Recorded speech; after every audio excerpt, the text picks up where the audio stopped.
সুপ্রিয় দর্শক, এই মুহূর্তের সবথেকে বড় খবর। দর্শক, তিলোত্তমা হত্যাকাণ্ডের 1 মাস পার হয়ে গেলেও এখনও পর্যন্ত কিন্তু নিজেদের দাবিতে অনড় জুনিয়র চিকিৎসকরা, এবং সুপ্রিম কোর্টের নির্দেশের পরেও এখনও পর্যন্ত কিন্তু কর্মবিরতি চালিয়ে যাচ্ছে জুনিয়র চিকিৎসকরা। আর তাদেরকে সমর্থন করছেন বাংলার মানুষ। এক কথায় বলতে গেলে তাদের পাশে দাঁড়াচ্ছে বাংলার সমস্ত শুভবুদ্ধি সম্পূর্ণ মানুষ। আর আরজিকর বা তিলোত্তমা হত্যাকাণ্ডের যে শেষ দেখে ছাড়বেন জুনিয়র চিকিৎসকরা, তা কিন্তু রাজ্যের শাসক দল তৃণমূল কংগ্রেসকে আরও একবার বুঝিয়ে দিলেন। এবার সরাসরি রাষ্ট্রপতি দ্রৌপদী মুর্মুর সঙ্গে দেখা করতে দিল্লি যাচ্ছেন জুনিয়র চিকিৎসকরা। দর্শক, এই মুহূর্তের সবথেকে বড় খবর। দর্শক, আপনারা জানেন এই আরজিকর কাণ্ডে মহিলা চিকিৎসকের মৃত্যুর ঘটনায় প্রথম দিন থেকেই কর্মবিরতি পালন করছে জুনিয়র চিকিৎসকরা। এই আবহে রাজ্য সরকারের আইনজীবী বা মমতা ব্যানার্জির আইনজীবী কপিল সিব্বাল সুপ্রিম কোর্টে দাবি করেছিল তাদের এই কর্মবিরতির ফলে রাজ্যের 23 জন সাধারণ নাগরিকের মৃত্যু হয়েছে এবং 7 লক্ষ লোক চিকিৎসা করাতে এসে হয়রানির শিকার হয়েছে। এই আবহে সুপ্রিম কোর্টের প্রধান বিচারপতি DY চন্দ্রচূড় পরিষ্কার জানিয়ে দিয়েছিলেন মঙ্গলবার বিকেল 5টার মধ্যে কাজে যোগ দিতে হবে জুনিয়র চিকিৎসকদের।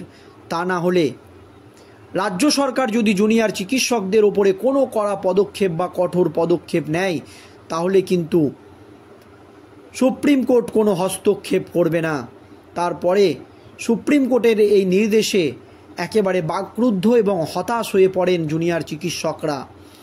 তবুও তারা কিন্তু তার সুপ্রিম কোর্টের নির্দেশের পরেও তারা কিন্তু ন্যায্য বিচারের দাবিতে অনড়। কিন্তু জুনিয়র চিকিৎসকেরা পরিষ্কার জানিয়ে দিয়েছে রাজ্যের আইনজীবী কপিল সিব্বাল সুপ্রিম কোর্টে যে দাবি করেছিলেন সেটা সম্পূর্ণ ভিত্তিহীন এবং মিথ্যা একটি দাবি। আর এবার মুখ্যমন্ত্রীর সঙ্গে বৈঠকে বসার কথা ছিল নবান্নে, কিন্তু লাইভ স্ট্রিমিং চালু না হওয়ায় তারা নবান্ন থেকে ফিরে আসে। আর এবার এই জট কাটাতে সরাসরি রাষ্ট্রপতির কাছে উড়ে যেতে চলেছে জুনিয়র চিকিৎসকদের প্রতিনিধি দল। এই মর্মে তারা একটি চিঠি লিখে এই নক্কারজনক ঘটনায় যাতে রাষ্ট্রপতি দ্রৌপদী মুর্মু এবং ভারতবর্ষের প্রধানমন্ত্রী নরেন্দ্র মোদী এবং কেন্দ্রীয় স্বরাষ্ট্রমন্ত্রী অমিত শাহ, এছাড়াও কেন্দ্রীয় স্বাস্থ্যমন্ত্রী যাতে এই বিষয়ে হস্তক্ষেপ করে, এই দাবি কিন্তু জুনিয়র চিকিৎসকদের তরফ থেকে জানানো হয়েছে। পরিষ্কার জানানো হয়েছে এত নক্কারজনক এবং এত ঘৃণ চক্রান্তের ঘটনায় যাতে সরাসরি আমাদের দেশের স্বরাষ্ট্রমন্ত্রী অমিত শাহ হস্তক্ষেপ করেন, এই দাবি কিন্তু জুনিয়র চিকিৎসকদের তরফ থেকে করা হচ্ছে। এই মর্মে তারা রাষ্ট্রপতি দ্রৌপদী মুর্মু এবং প্রধানমন্ত্রী নরেন্দ্র মোদী এবং কেন্দ্রীয় স্বাস্থ্যমন্ত্রীকে চিঠি দিয়েছে। সেই চিঠিতে কি লেখা হয়েছে দেখুন দর্শক। নবান্নের বৈঠকে ভেস্তে যাওয়ার জন্য প্রশাসনিক ব্যর্থতাকেই দায়ী করেন আন্দোলনরত জুনিয়র ডাক্তাররা। আর সেই ব্যর্থতাকে সামনে রেখে নাকি অচল অবস্থা কাটাতে রাষ্ট্রপতি দ্রৌপদী মুর্মু, কেন্দ্রীয় স্বরাষ্ট্রমন্ত্রী অমিত শাহ এবং কেন্দ্রীয় স্বাস্থ্যমন্ত্রী এছাড়াও প্রধানমন্ত্রী নরেন্দ্র মোদীকে তারা চিঠি দিয়েছেন। তবে কেন্দ্রীয় স্বরাষ্ট্রমন্ত্রী বা স্বরাষ্ট্র দপ্তর এবং স্বাস্থ্য দপ্তরের তরফ থেকে জানানো হয়েছে এই সম্পূর্ণ বিষয়টি তারা গুরুত্ব দিয়ে দেখছে। কিন্তু যে চিঠি কপি সামনে এসেছে তা আসলে নবান্নের ভেস্তে যাওয়া বৈঠকের পর পাঠানো হয়নি। ডাক্তাররা খোলসা করে বলছেন ওই চিঠি 9 তারিখে সুপ্রিম কোর্টের শুনানির পর পাঠানো হয়েছিল। ভেবেছিলাম আরজিকরের যাবতীয় ঘটনা উল্লেখ করে সব প্রতিষ্ঠানকে এগিয়ে আসতে বলবো।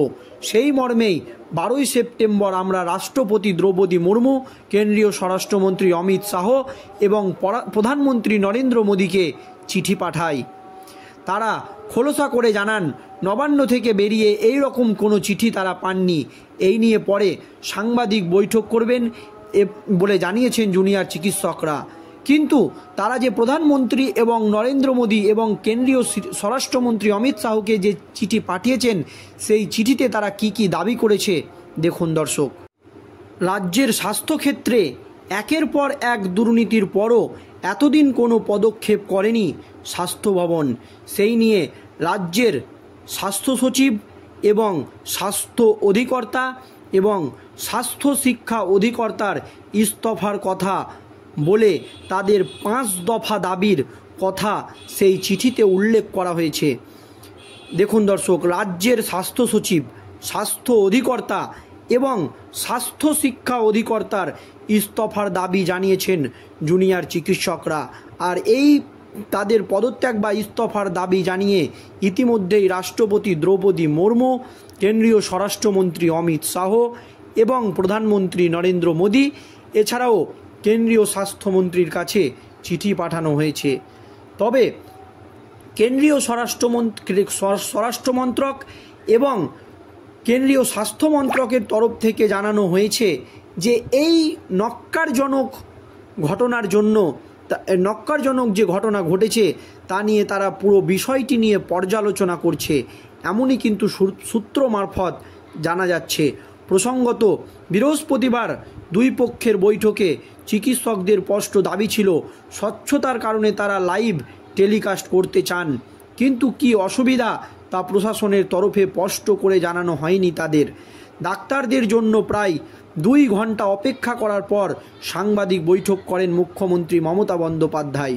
বৈঠক না হওয়ার প্রেক্ষিতে বাংলার মানুষের কাছে ক্ষমাও চেয়ে নেন। যারা নবান্নের সামনে এসেও বৈঠকে এলেন না, সেই চিকিৎসকদের ক্ষমা করে দিয়ে বলেন তাদের এহেন আচরণে তিনি কিছুটা অসন্তুষ্ট। 1 মাসের ওপর কর্মবিরতির জেরে রাজ্যের চিকিৎসা ব্যবস্থা ভেঙে পড়েছে, তা মেনে নেন আন্দোলনকারী জুনিয়র চিকিৎসকরা। তারা আরও জানান সহপাঠীর বিচারের দাবিতে তাদের এই আন্দোলন চলবে। যে কারণে 5 দফা দাবি নিয়ে মুখ্যমন্ত্রীর সঙ্গে আলোচনা করতে গিয়েছিলেন, কিন্তু প্রশাসনিক ব্যর্থতায় তাদের এই আলোচনা ভেস্তে গিয়েছে।